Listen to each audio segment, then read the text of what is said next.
Hi everyone, it's Josh here from JDG. Happy New Year. To kick the year off, over the next few weeks I want to take you through some of the key trends in the private rental sector from 2022. The Property Academy, in partnership with Dataloft, have put together a concise home moving trends survey based on over 23,000 responses from home movers, landlords and renters. It's no longer just enough to list and let a property. You need to know your clients and your market in depth so that you can maximise rental potential and inform your decisions when buying and marketing new investment properties. What are tenants looking for? What are their worries? What do they need? What do landlords need to know for the next investment?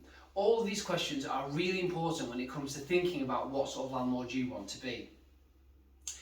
Now in their 14th year of doing these surveys, Property Academy really drill down on the statistics that matter and the ones that can help landlords moving forwards.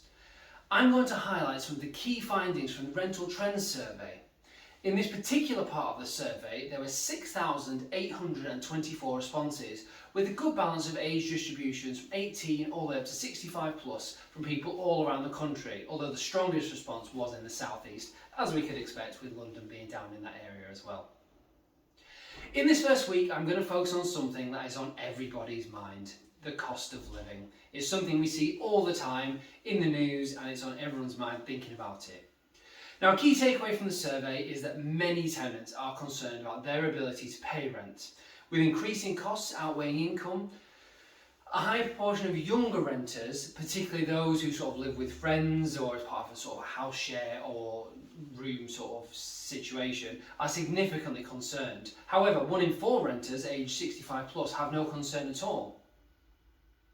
We work with a referencing company called Landlords, and what we're doing at the moment is we're encouraging landlords to consider products such as rent guarantee insurance services. They can really kick in to help cover the rent in the event that a tenant is unable to pay or comes across hard times. And it can help with the ever increasing legal costs if it had to get to that point. This can really give you peace of mind, especially if you have a mortgage on your rental property, and with those prices increasing as well, it's definitely something you want to consider just to protect your investment.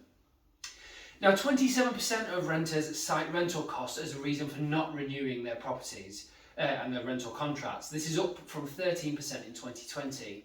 High running costs are a reason for 16% of renters, up from just 1% a year ago. For tenants, we've actually got a partnership with Landlords and Acasa who try and streamline that sort of bill process for tenants. They put all their payments into one monthly payment and they can manage all their different bills going out. That really helps plan finances, especially at a time when costs are in flux at the moment. So things like this can help tenants to just sort of get all those sort of balances in order.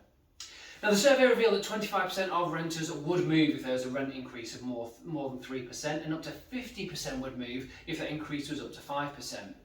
What we find really important and has worked for us in the past at JDG is that we encourage an open dialogue between landlords, tenants and ourselves, just so there's transparency on all sides. This helps each party understand the point of view of each side and manage everybody's expectations when it comes to fair and reasonable rent increases. It's something we have to look at across the market to make sure they're in line with market prices. So when considering bringing a property to the market to rent, it's important to consider long-term goals. If you're looking for a long-term good tenant, it's worth thinking carefully about what pricing point you want to set the rent at. Yes, you can go for the maximum ceiling price, get the absolute maximum you can get for that property, and you might even get a tenant in this current market, but the problem is they may only stay for 6 months before moving on, meaning you have more void periods, more times when the property is empty. A more sensible, slightly lower price could encourage a tenant to stay much longer, avoiding those costly void periods and therefore receiving more rent in the long term. It's all about looking at your long-term goals and what you're wanting to get out of your investment. As always, if you're considering becoming a landlord or just want some advice, please don't hesitate to get in touch on 01524 843322. You can join us next time in our in-depth look into the national rentals market and what that means for you as landlords in Lancaster and Morecambe. Thanks, bye-bye.